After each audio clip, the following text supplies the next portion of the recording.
E es igual a mc cuadrado. ¿Pero seguros? Hoy vamos a ver en total profundidad hasta el final de dónde viene esta fórmula y por qué no puede ser ninguna otra cosa. No, fuera, bicho, esto no. Aviso, amigos y amigas, porque este vídeo va a ser muy, pero que muy duro. Be ready, porque papi se ya, te lo cuento.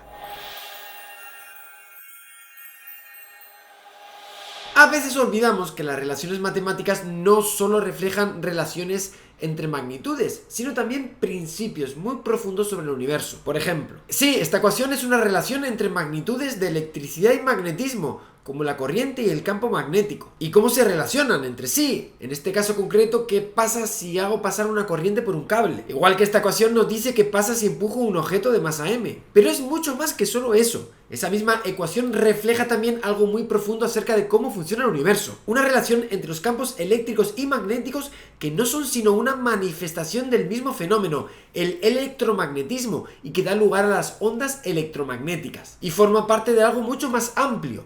Maxwell ideó todo un programa teórico basado en principios para entender el electromagnetismo, llegando como conclusión lógica de todo esto a esa expresión. Pero en realidad, en suma, ese programa teórico, ese modelo, es mucho más importante que la propia ecuación, porque revela algo muy profundo de cómo opera nuestro cosmos. Es decir, detrás de esas relaciones, de las ecuaciones, de las leyes, muchas veces hay primeros principios mucho más profundos sobre la realidad. De manera que las ecuaciones muchas veces no son sino la punta del iceberg. De todo un pensamiento profundo sobre cómo opera el universo, extraemos una relación que es consecuencia de ese paradigma, de esa forma de entender cómo opera el cosmos a nivel de principios. Tenemos unos principios y de ellos se extraen unas relaciones.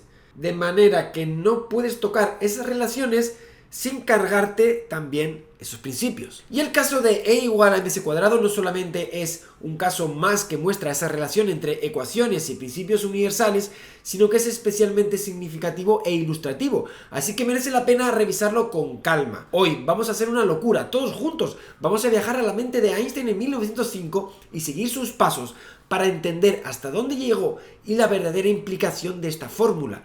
E igual a mc cuadrado y por qué no se acepta ningún tipo de sucedáneo de esta fórmula. ¿Están listos? Vamos con todo. Finales del siglo XIX, la física, después de 3 siglos de revolución científica, estaba comenzando a dar sus frutos por medio de teorías bien consolidadas y aceptadas. La gravitación de Newton para los cielos, la termodinámica de Kelvin, Joule y otros para el comportamiento de la materia, el electromagnetismo de Maxwell para las cargas en movimiento y la luz, de manera que varios físicos de renombre se llenaron de soberbia para declarar que la física había terminado, que ya se sabía todo. Sin embargo, eso significaba obviar largamente algunos nubarrones que se ceñían sobre la física. Sí, esas teorías presentaban un largo catálogo de fenómenos que podíamos explicar, pero había patologías también, cosas que no marchaban bien.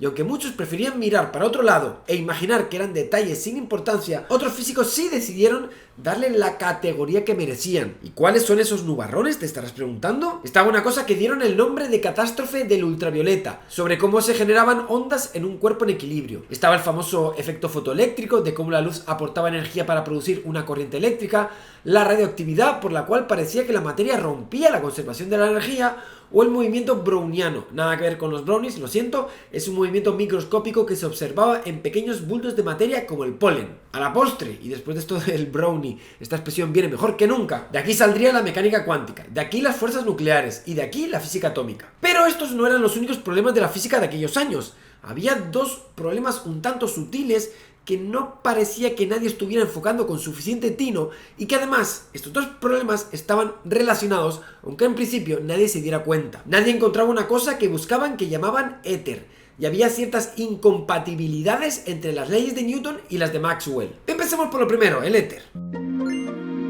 Las ondas, como el sonido, como vibran, requieren un medio para propagarse. ¿Qué es eso que vibra? En el caso del sonido, si te estás preguntando, lo sabemos, es el aire. Pero, ¿y la luz? Sí, la luz es una onda electromagnética, algo que también vibra. ¿Pero vibra sobre qué? Pues los físicos del momento pensaban que el universo incluía la existencia de un tipo de materia que llenaba el espacio vacío entre estrellas y planetas y le dieron el nombre de éter. Serían las vibraciones de este éter lo que transmitiría las vibraciones de la luz. Pues el caso es que por más experimentos que hacían buscando este éter, es que no aparecía. En particular hubo uno de Michelson y Morley que hicieron esta cosita de aquí, y el resultado una vez más es que no había éter. En este experimento ponían en la carrera a un rayo de luz a favor del movimiento de la Tierra y otro en perpendicular. Según la física del momento, debería llegar antes el rayo que va a favor que el otro. El resultado fue negativo. Yo necesitaría todo un vídeo muy completo para explicar por qué, pero tomémoslo así. Este experimento demostró que no hay éter, o puesto con otras palabras que creo que son más significativas,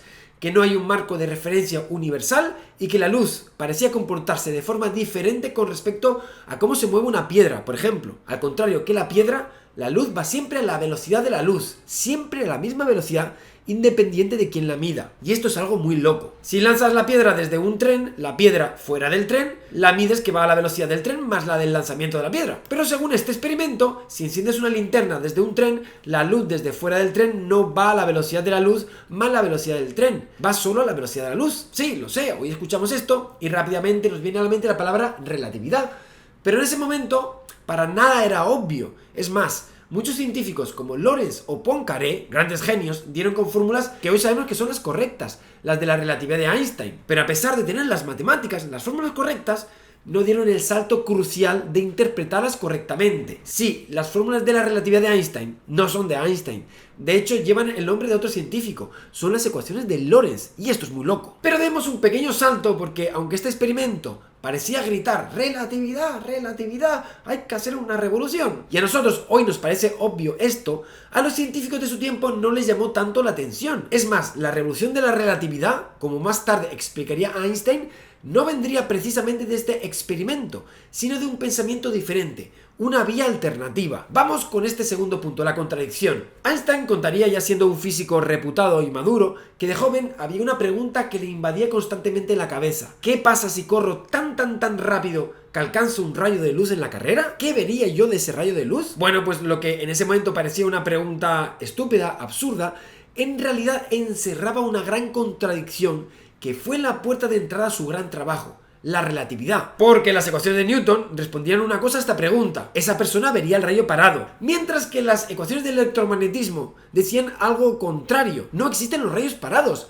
La luz en Maxwell siempre va a la velocidad de la luz. Así que ahí tienes una contradicción entre las leyes de Newton y la de Maxwell. ¿Qué hacer con ella? Pues Einstein lo vio claro. Apostó por la joven teoría de Maxwell, la teoría de la luz. O volviendo al caso del tren, luz y piedra parece que se mueven de forma diferente. Pero no puede ser. ¿Qué cambiamos? ¿La teoría de cómo se mueve la piedra, la de Newton, o la de cómo se mueve la luz, la de Maxwell? Quizás lo más meritorio y más valiente de Einstein fue ese punto. Pensó que había que cambiar la bella y exitosa teoría de Newton frente a la joven e inexperta teoría de Maxwell. Y es haciendo este cambio y encontrando esta contradicción cómo funda la teoría de la relatividad, que en este punto siento decepcionarte, pero no dice para nada que todo es relativo. Más bien al contrario, siguiendo lo que dicen las ecuaciones de Maxwell, Einstein partió de dos principios, lo que hoy se conocen como los dos postulados de la relatividad. El primero, que todas las leyes de la física son iguales para cualquier observador inercial. El segundo, que la luz va siempre a la misma velocidad, independiente de quién la mida, del observador. Es decir, la teoría de la relatividad precisamente dice que hay dos cosas que no son relativas: la velocidad de la luz y las leyes de la física. Ya está, pues este es el corazón de la relatividad. De ahí nace todo el quilombo que montó este señor. Este es el punto de partida, ese principio universal del que antes hablábamos. Y vaya lío que armó este joven Alberto, madre de Dios la que montó. Y para que se den cuenta de dónde viene todo este lío, solo hace falta fijarse en un punto. Einstein dice que la velocidad de la luz es absoluta, no depende del observador. Pero sabemos que la velocidad se mide como espacio entre tiempo. Y sabemos que el espacio es necesariamente relativo. Yo veo una distancia en una farola y tú ves otra distancia. Es relativo a nuestra posición, la distancia. Mientras que desde Newton siempre se pensó que el tiempo es absoluto. Bueno, pues para que de algo relativo salga algo absoluto, solo hay una alternativa: que esto también sea relativo. El tiempo es relativo, depende de cada observador. Este, amigos y amigas, fue el primer gran shock de la relatividad. Algo que surge de los dos postulados de la relatividad. ¿Ven? Estamos partiendo de un principio inicial fundamental y ya tenemos una primera consecuencia. El tiempo es relativo, estamos construyendo. Pero esto solo es el principio. Sí, el tiempo es relativo, pero ¿cómo depende y de qué manera? Pues yendo a las ecuaciones de Maxwell lo tenemos. Para que la luz sea algo universal, Hay que cambiar la forma en que tiempo y espacio se relacionan con el movimiento. Y la única manera compatible con esto es esta. Esta cosita de aquí es lo que hoy se conoce como la transformación de Lorentz, las que cumplen con los dos postulados de Einstein según las ecuaciones de Maxwell. Tiempo y espacio se transforman de manera muy compleja con el movimiento. De hecho, nada de lo que Newton había imaginado. Esto es lo que se pensaba antes de Einstein. Y es básicamente el sentido común. ¿Cómo esperamos que se mueva cuando lanzo una piedra? En realidad el mundo opera de una manera muy diferente, así. Es muy loco. Vale, sí, en este punto, para que te quedes tranquilo, hay que decir que si la velocidad a la que viajamos es muy pequeña, se recupera la física de Newton. Es decir, para personas caminando por la calle, para perritos, coches, incluso cohetes, la relatividad es como si no existiera. Sus efectos son tan pequeños que no tienen relevancia, no hay que considerarlos. Solo algo que viaje a la velocidad de la luz o muy cerca siente estos efectos. Pero continuemos, seguimos construyendo. Recuerden, desde los postulados vamos haciendo más y más física, seguimos avanzando. Ya hemos visto lo que le ocurre al espacio y al tiempo cuando tenemos en cuenta la universalidad de la velocidad de la luz. Pero si el espacio y el tiempo son relativos, la velocidad de un cuerpo, como la de un coche, ¿qué le ocurrirá ahora con la relatividad? Pues sí, esto también habrá que modificarlo. Según Newton, si yo me subo a una escalera mecánica, yo iré a la velocidad suma de la velocidad de la escalera más la velocidad a la que yo voy. Pero si esto fuera así, ya está. Podría poner una escalera tras otra y más escaleras, muchas pinches escaleras, hasta que la suma de todas las velocidades sea mayor que la velocidad de la luz. No hay límite. Y así estaría rompiendo la relatividad.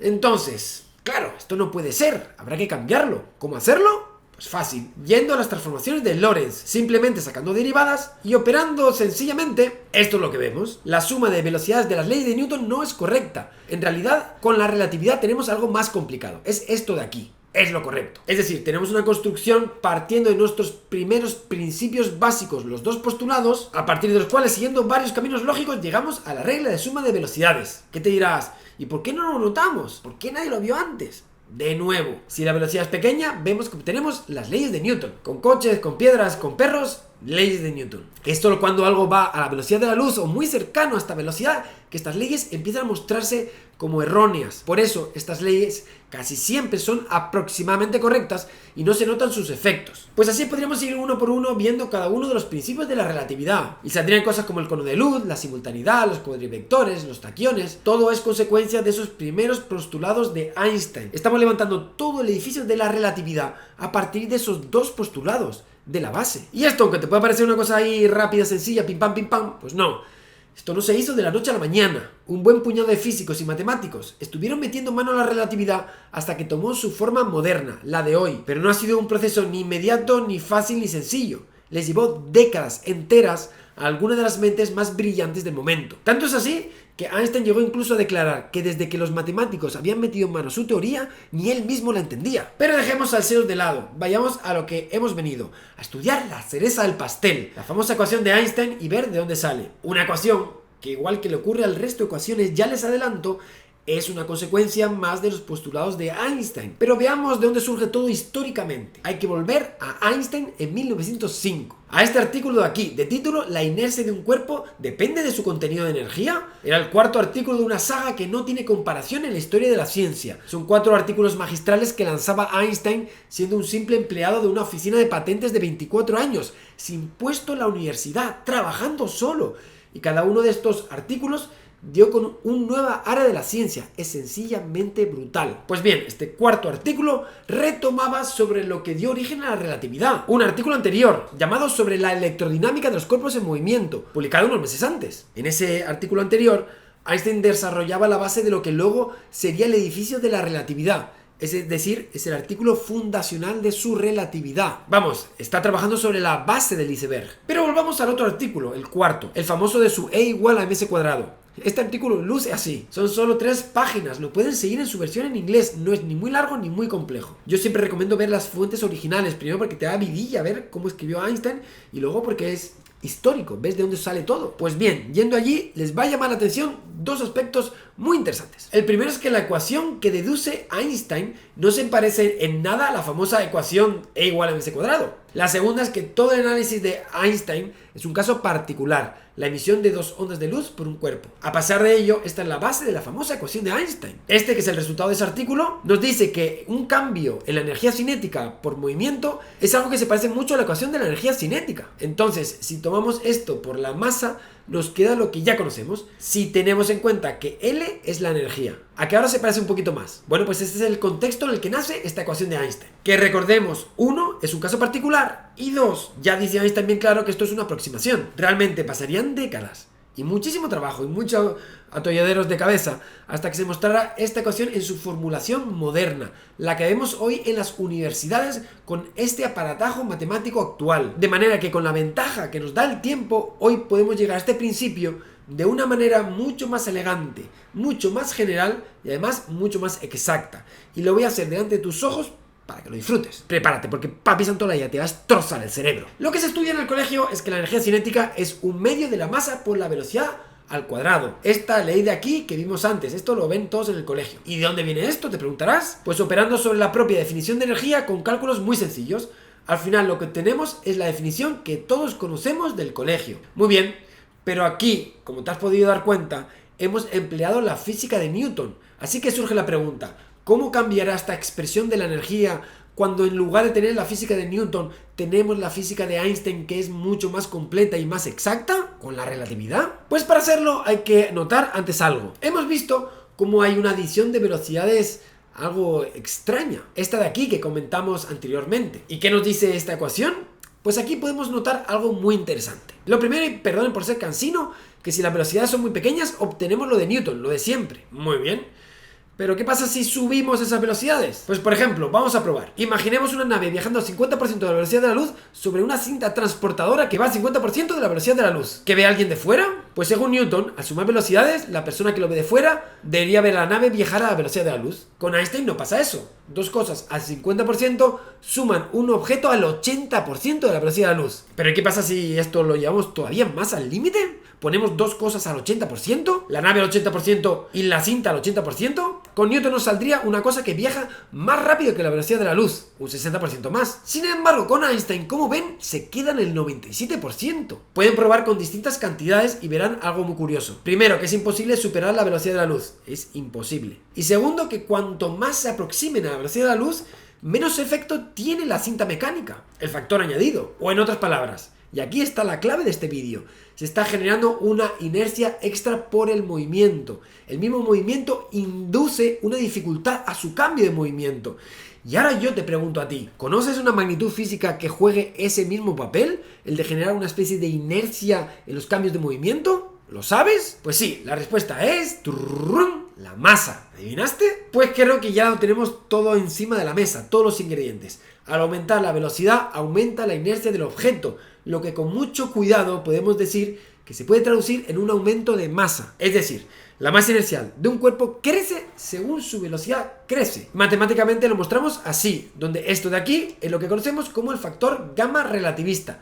Estas son las ecuaciones típicas de la relatividad. Pues ya lo tenemos todo. Ahora, tomemos esta nueva definición de masa y volvamos a la definición de trabajo a ver qué obtenemos para la energía, en el caso de la relatividad. Es decir, tomemos esta expresión de antes, pero ahora tengamos mucho cuidado con la masa. Comencemos a operar. De nuevo, fuerza por desplazamiento. Pues sigamos operando teniendo en cuenta esto. Cuidado, porque el momento incluye el factor gamma relativista que depende de la velocidad, lo cual cambia todo.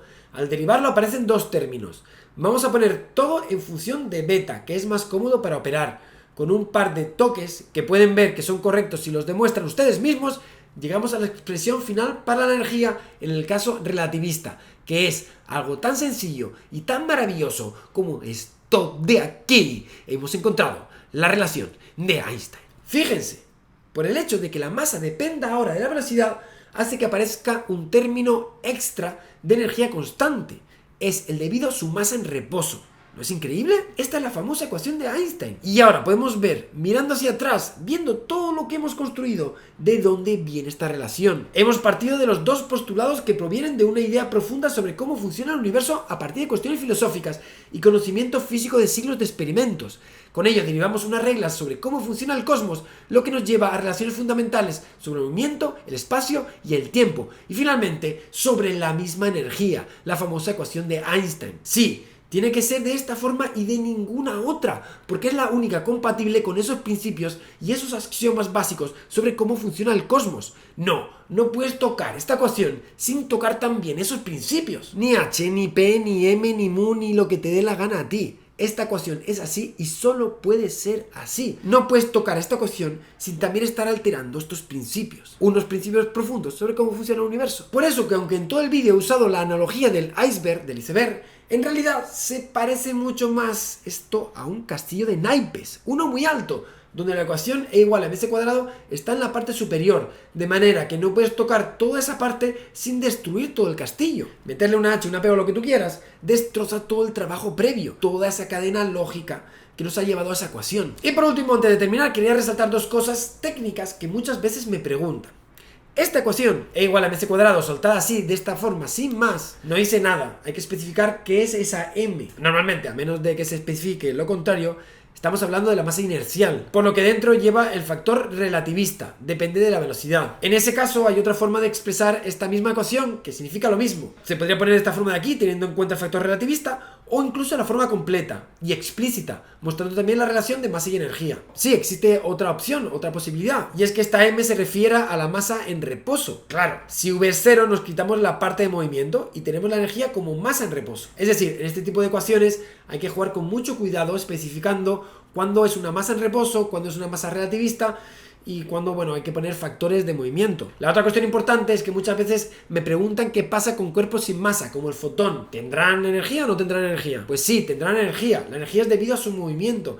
Así que, como tienen energía, también pesan. Es la razón por la que los fotones giran ante un agujero negro, por ejemplo. Y con esto, amigos y amigas, ya tenemos el camino completo. Enhorabuena, has llegado hasta aquí. Ya puedes celebrarlo, has llegado hasta el punto final. Y el premio no es pequeño, amigos y amigas. Hemos ido de la universalidad de las ecuaciones de Maxwell relativo a cambios de observador, a partir de lo cual hemos derivado las transformaciones de Lorentz.